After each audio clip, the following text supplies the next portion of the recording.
No sé lo que pretenden conseguir. El intercambio de golpes es continuo y sangriento. Ahora es Balboa, ahora Creed. La pelea es tremendamente dura. Solo los mastodontes pueden aguantarla. Los dos púgiles han levantado de sus asientos a los espectadores que rugen como locos.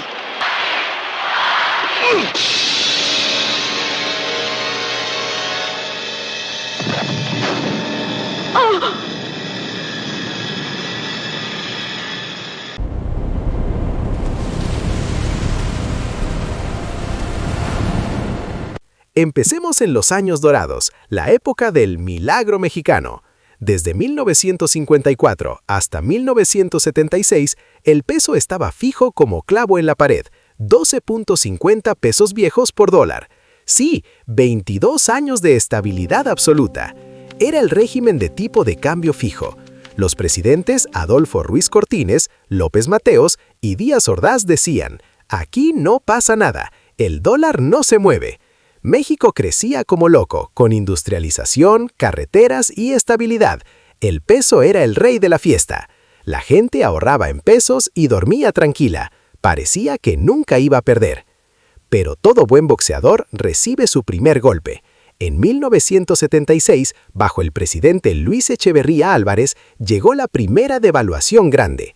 El peso pasó de 12.50 a casi 22 pesos por dólar. Una caída del 64% en meses. ¿Qué pasó?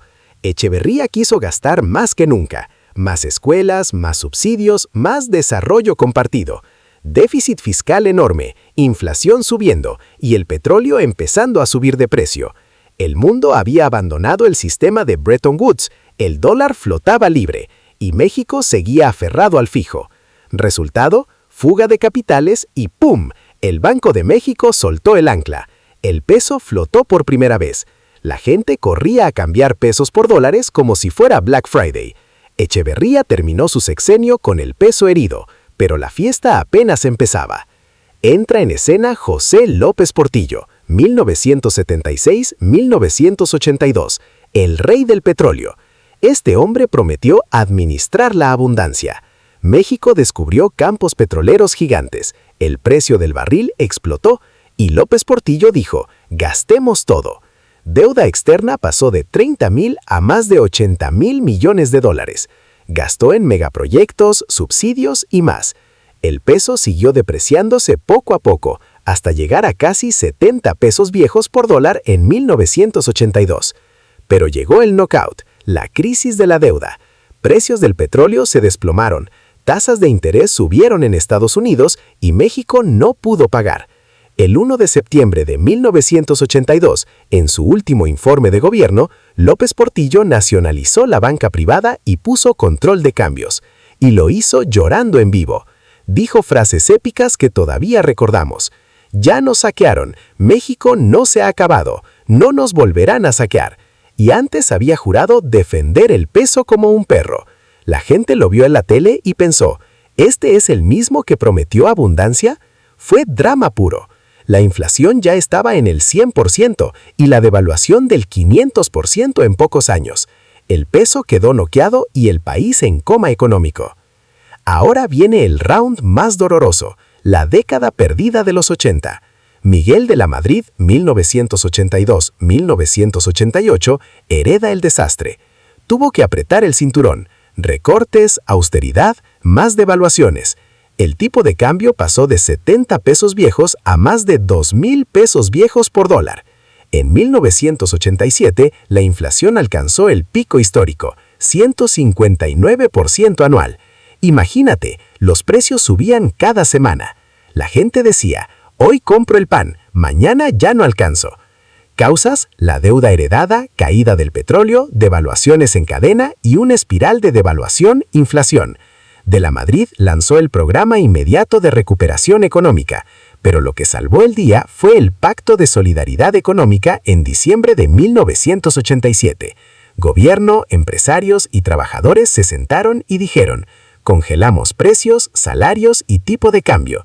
Fue como apagar el incendio con una manguera.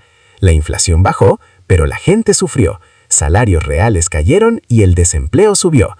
De la Madrid dejó el país estabilizado, pero con cicatrices.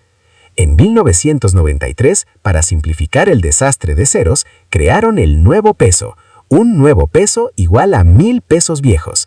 Así, el tipo de cambio quedó alrededor de 3.10, 3.40 nuevos pesos por dólar. Parecía que todo iba bien. Entró Carlos Salinas de Gortari, 1988-1994. Privatizó todo. Bancos, Telmex, aerolíneas. Firmó el TLCAN con Estados Unidos y Canadá. El peso estaba sobrevaluado, se mantenía casi fijo con bandas. La inflación bajó a un dígito y México parecía el tigre latinoamericano. Inversionistas extranjeros entraban dólares a montones, pero todo era fachada. Llegamos al round más famoso, la crisis del tequila de 1994. Salinas dejó una bomba de tiempo, déficit comercial enorme, 7% del PIB, reservas internacionales secretamente bajas y deuda en tesobonos, bonos pagables en dólares. Hubo inestabilidad política, levantamiento zapatista en Chiapas y el asesinato de Luis Donaldo Colosio. Cuando Ernesto Zedillo tomó posesión el 1 de diciembre, las reservas estaban casi vacías. El 20 de diciembre de 1994, ya justo antes de Navidad, Zedillo anunció una devaluación del 15%. Los inversionistas entraron en pánico. Nos mintieron. El peso pasó de 3.40 a más de 7.20 nuevos pesos por dólar en semanas. Casi 50% de caída. Inflación del 52% en 1995, recesión brutal, desempleo al doble y pobreza extrema subiendo. Zedillo tuvo que dejar flotar libre el peso. Fue el error de diciembre. Salinas después lo criticó, pero muchos dicen que Salinas dejó el pastel medio crudo. El efecto se llamó efecto tequila. Brasil y Chile también tambalearon. Estados Unidos rescató con un préstamo de 50,000 millones de dólares, el famoso bailout de Clinton. México pagó todo y hasta ganó intereses. El peso se levantó otra vez. Desde 1995 hasta hoy, el peso flota libremente. El Banco de México solo interviene en emergencias. La inflación se controló con metas, hoy anda en 4%. Veamos los golpes posteriores. Vicente Fox y Felipe Calderón, tipo de cambio entre 10 y 13 pesos. En 2008-2009, crisis mundial lo mandó a 15 pesos. Peña Nieto llegó a 21 pesos en 2017 por la elección de Trump. México pagará el muro.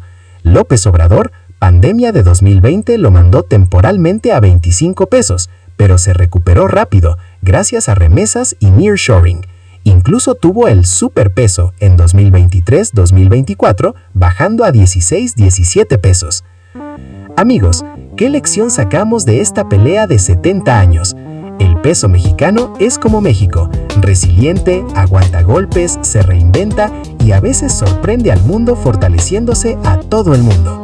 Las grandes inflaciones, los 80, fueron por gasto descontrolado, deuda excesiva y falta de disciplina.